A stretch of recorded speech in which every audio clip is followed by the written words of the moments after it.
የምታውቁት የትላንት ከትላንት በስቲያ የአርቲስት ቴዲ አፍሮ ቴዎድሮስ ካሳሁን ገርማሞ የመግለጫ በመስጠት በነገው ዕለት የሙዚቃ አልበሙን ለመልቀቅ ዝግጅት ማድረጉን ተከትሎ በስርዓቱ የደረሰበትን አፈና ዳር እስከ ዳር ሁሉም በተባበረ ስሜት በጋራ እንዲቆም ምክንያት ሆኗል። ከዚህ ቀደም በቴዎድሮስ ካሳሁንም ሆነ በሌላ ማናቸውም ኤሊቶች በኢትዮጵያ ደረጃ እንደ ምልክት ልንወስዳቸው በሚገቡ አካላት እንኳን መግባባት አልነበረም። አሁን በቴዎድሮስ ካሳሁን ቴዲ አፍሮ ላይ የአብይ አህመድ ካድሬዎች ብቻ የመጪውን ምርጫ አደጋ ላይ ይጥላል፣ በአገዛዙ ላይ ተቃውሞ ያስነሳል የሚል ትንተና በመስጠት ስርዓቱን ሊጥልብን ነው የሚል ጭንቀት ውስጥ ከመግባታቸው ውጪ በተለይ በትግራይ በኩል ያሉ ኤሊቶች ከዚህ ቀደም ከነበራቸው ምክንያቱም በአማራው በኩል ከዚህ ቀደምም ቴዲ አፍሮ ለሚያደርጋቸው እንቅስቃሴዎች ድጋፍ ሰፋ ያለ ድጋፍ ነበረው። እውነት ለመናገር ቴዲ አፍሮ ከዚህ ቀደም በአማራው ጋር የነበረውን ተቀባይነት በትግራይ ኤሊቶች በኤሊት እያልኩ ነው በኤሊቶች በኩል ያን ያክል ተቀባይነት የነበረው አይደለም። እንዳውም የስርዓቱ ላይ በሚያሳድረው ጫናና ተቃውሞ በቀዋሜ የሚነሳበት ነበር የሚበዛው።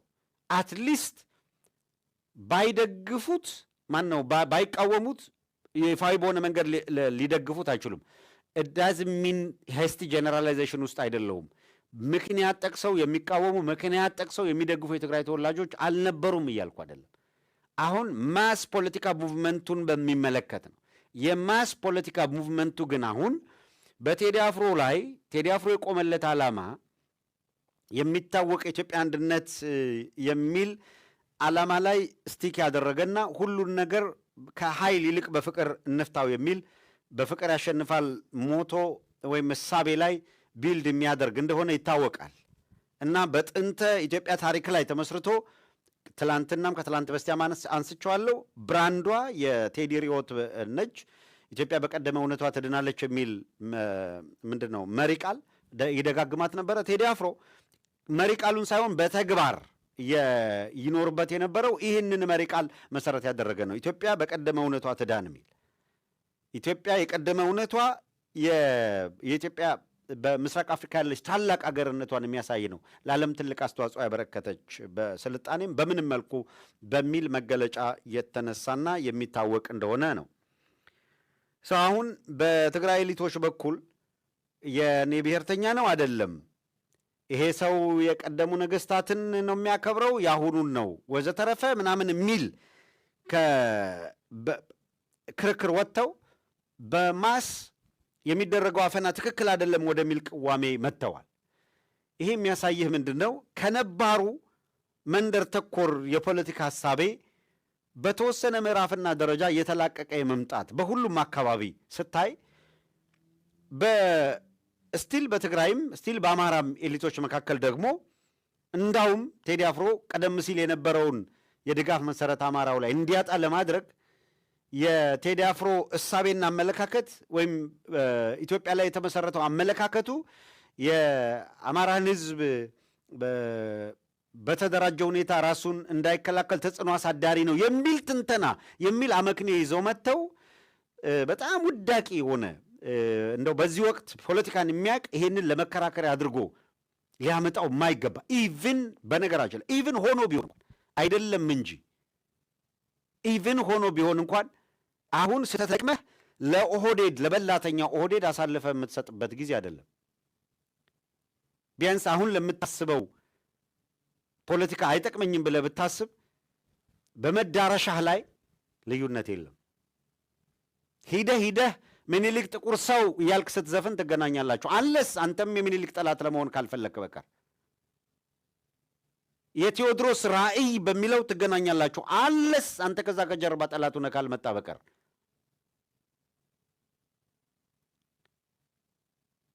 በላይ ዘለቀን ከፍ ከፍ ሲያደርግ ትገናኛላችሁ። አንለስ ከበላይ ዘለቀ ጀርባ ሴራ ካልፈለክ በቀር። ስለዚህ ቴዲን ከማትገናኝበት ይልቅ የምትገናኝበት መስመር ይመጣል። በቀደመ ኢትዮጵያ እውነት መስመር ላይ በዚያ አውድ ላይ ትገናኛለህ።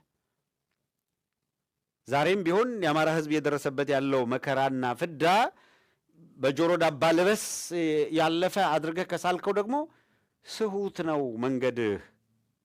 ነአት የሚለው ዘፈኑ ህዝብ እየገደለ ካለ ጋር በእልፍኙ ተገኝቼ አብሬ አልበላም ብሎ እምቢ ያለ ነው።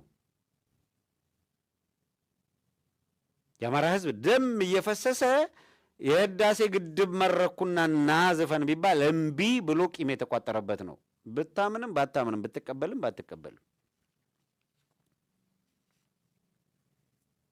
ሰው በየመድረኩ ሞክረውታል። ጥርስ የተነከሰበት ምክንያት ስርዓቱ በሚፈልገው ያውልህ እዚህ ሲያለቀልቅ ውሎ ዲያስፖራው ነው በራሱ ገንዘብ ከፍሎ ሄዶ አየህ አማራ ነኝ የሚል ሲል መጠመጥ ሲል ከሰከስ የነበረ ከአብይ አህመድ ጋር ከግድቡ ወደ ወደቡ በምናምን ሲል ሲያሸርጥ ሲያለቀልቅ የነበረ አርቲስት ብለህ እንኳን ልጠራው የማይገባን ስንት ነውረኛ አለ መሰለ።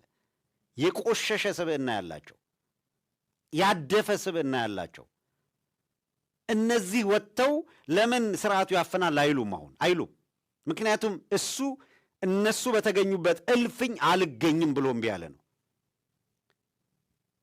ከዚህ ግን ከቆሸሸ ስብዕና የተነሱ አካላት እናውቃቸዋለን እኮ እዚህ ምንድን ነው ማክዶናልድ በልቶ እየዋለ ከዛ በቃ የሆነ ምናምን ለባብሶ ኢትዮጵያ ሄደው የሚያቅራሩ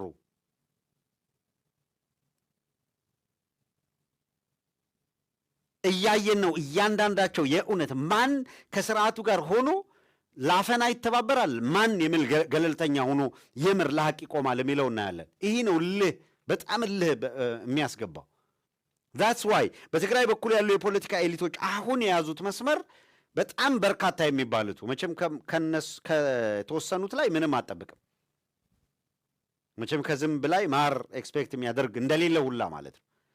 የአብይ አህመድ አርቲስቶች አሉ፣ የአብይ አህመድ ዘፋኞች አሉ። የአማራ ህዝብ ይህ ሁሉ ፈተናና እልቂት ሲገጥመው አንድ ነገር ያልተነፈነ ሰው ያላለ ሰው ለአብይ እጅ መንሻ እንዲሆን አባይ ምናምን እያለ ይሄዳል ማለት ነው። አባይን ከወደደው ስንት ዘመን ለአባይ አይዘፍንም ነበር። አየህ፣ እንደነዛ የተገረዱ አካላት እንደሱ ሂደው አላጎነበሱም። ለዛ እሱ እንደነሱ ሄዶ ስላላጎነበሰ አይኖ የሚጠሉት እኔ ንቀፈው በባል በጣም በመልት ክሪቲካል በሆኑ ጉዳዮች ልክ አይደሉም የምላቸውን ነጥቦች አንስቼ ልተቸው እችላለሁ። ኤኒ ታይም ኖት ቱዴይ። የእውነት ለመናገር በምንም ጥፋት ቢሆን ለኦህዴድ አሳልፎ ከመስጠት በላይ ክፋትና ኃጢአት የለም። ትላንት እዚህም ዲስከስ ስናደርግ አንዳንድ ነገሮች ስናነሳ ነበረ። ክፍተቶች የምንላቸውን አንስተን በምንም ተአምር ግን ለኦህዴድ ለበላተኛ ሂደው እዛ ተገረደው የአብይ አህመድ አገልጋይ የሆኑ ስንቶች ባሉበት ገለል ብሎ የቆመ እምቢ ያለ ለዚህ ስርዓት እንዲበላ አሳልፎ መስጠትማ ትክክል አይደለም የሚል ነው ስናነሳ የነበረው። ሐቀኝነት ማለት ይሄ ነው ለእኔ። ሰው ከዚህ አንጻር እነዚህን ካነሳን ይበቃል። የትግራይና በአማራ በኩል ያሉ ኤሊቶች እስካሁን ያለውን የትብብር ስሜት የምናየው በየምክንያቱ የትብብር ስሜት እየተፈጠረ ስለሆነ እነ ልደቱ እና አቶ ልደቱ አያሌው ባዘጋጁት መድረክም እንደዚሁ ከሁለቱም በኩል የትብብር መንፈሶች እንግዲህ ሰላማዊ በሆነ መንገድ ትልቅ እንቅስቃሴ በማድረግ ስር ነቀል ስርዓታዊ ለውጥ እንዲመጣ ማገዝ ይቻላል የሚለው ኮንሰፕት ሲመጣ እዛም ላይ መተባበር ነበረ። ሁለተኛ የአማራ ህዝብ ላይ የአብይ አህመድ አገዛዝ እየፈጸመ ያለውን ጥቃት በማውገዝ ትብብር አለ። አብይ አህመድ ወደ ትግራይ ጦር አዘምታለሁ ሲል ፕራክቲካሊ ወደ ትግራይ ጦር አዝምቶ የትግራይ ህዝብን እንዲጎዳ መፈቀድ የለበትም በሚል በአማራው ኤሊት በኩል የተያዘ አቋም አለ። እነዚህ ከፍ ባሉ ቁጥር የአብይ ካድሮች ዝርክርካቸው ሲወጣ ታያቸዋላችሁ። ዝርክርካቸው ሲወጣ ይሄ አካል በቂ ተልእኮ ይወስዳል ብለው ያመጡት አካል ነው። ትላንትና ያነሳንላችኋል። የብሔራዊ መረጃና ደህንነት እዛ ኮተቤ ላይ አሰለጠንኩ ያለውን ኃይል ከምርጫ ጋር በተያያዘ ስልጠና የወሰደው አካል ተመረቀ ምናምን ብሏቸዋል። እሱን አሁን እንመጣበታለን። ግን መሬት ላይ በወታደር ይሄ የደህንነት መዋቅሩ ነው። በወታደር ያስገቡት ኃይል ፈርሷል። ይመጣል፣ ይፈርሳል፣ ይመጣል፣ ሌላ የሰለጠነ ያመጣሉ፣ ከዛ ይፈርሳል፣ ሪፖርት ይደረጋል። ይሄኛው የገባው ኃይል ቀጠናውን ሳይቆጣጠር ቀርቷል፣ ፈርሷል ይባላል፣ ያበቃለታል። ለምንድን ነው ተደጋጋሚ ፍርሰት እየገጠሙ ያለው? ያለ ኮዝ ሊዋጉ የሚመጡ ናቸው። የሚገጥሙት ደግሞ በኮዝ ነው።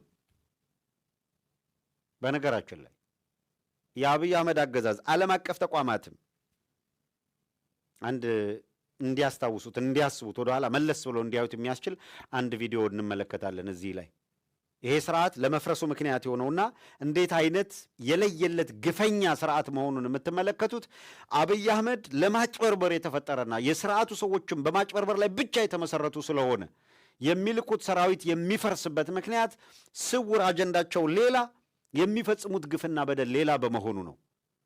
የአብይ አገዛዝና የፊት ገጽና የኋለኛው ገጹ ባለው ያለውን መሰረታዊ ልዩነት ተመልከቱና ፓራኮማንዶቹ እየፈረሱ መጥተው የሚሰጡት ቃል ምክንያቱ ምን እንደሆነ የበለጠ እንድትረዱ የሚያደርጋችሁ እስኪ የግፈኛውን ስርዓት እንዴት ነበረ ያጋለጡት አንድ ሰው ከዚህ ቀደም እንመለስ።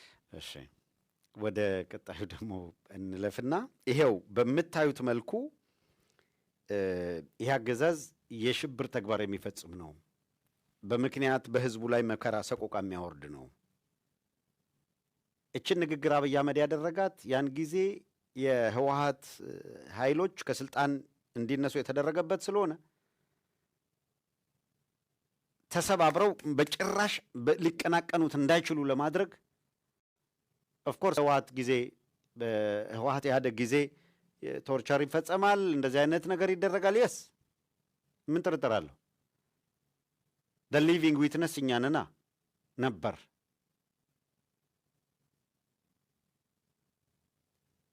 ይህንን እቃወማለሁ ያለው አብይ አህመድ አሁን በአገሪቷ ላይ ያመጣው ሰቆቃና መከራ ግን ለማሰብም ይቸግራል።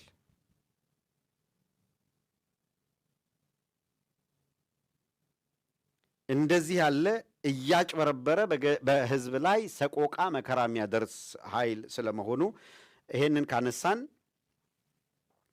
በየቦታው የሚያጋጥመውን መፍረስ መቋቋም ስላልቻለ የሚሄድባቸው እያንዳንዱ መንገዶች ፍርሰቱን የሚታደጉት ባይሆንም እንኳን ለጊዜው በፕሮፓጋንዳ ላይ የተመሰረተ ቆይታ ለማድረግ ነው ጥረት እያደረገ ያለው። በዚሁ አጋጣሚ በትግራይና በአማራ መካከል የሚፈጠር ፖለቲካዊ ተቃርኖና ልዩነት የ4 ኪሎ ቤተ መንግስት ማጽኛ ዋና መንገድ ተደርጎ በስሌት ተወስዷል። በትግራይና በአማራ መካከል የሚፈጠር ልዩነት ነው የስልጣን መርጊያው መንገድ ብሎ ኦህዴድ ድምዳሜ ላይ ደርሰዋል። ይህንን በሰነድ የተረጋገጠ የግምገማቸውና የወደፊት የመፍትሄ አቅጣጫ ሲሉ እንዴት አድርገው አማራውና ትግሬውን እያጫረሱ መሄድ እንዳለባቸውና ይቺ ካርታ እስከ መጨረሻው ድረስ ማባያ ካርታዋ እንዳትጠፋ ነው የሚፈልጉት። በዚህ ረገድ በትግራይና በአማራ ኤሊቶች መካከል በተለያዩ ርዕሰ ጉዳዮች ላይ የልዩነት አጀንዳዎች እንደተጠበቁ ሆነው የጋራ በሚያደርጉ ጉዳዮች ላይ የነበሩ መተባበሮች አሉ።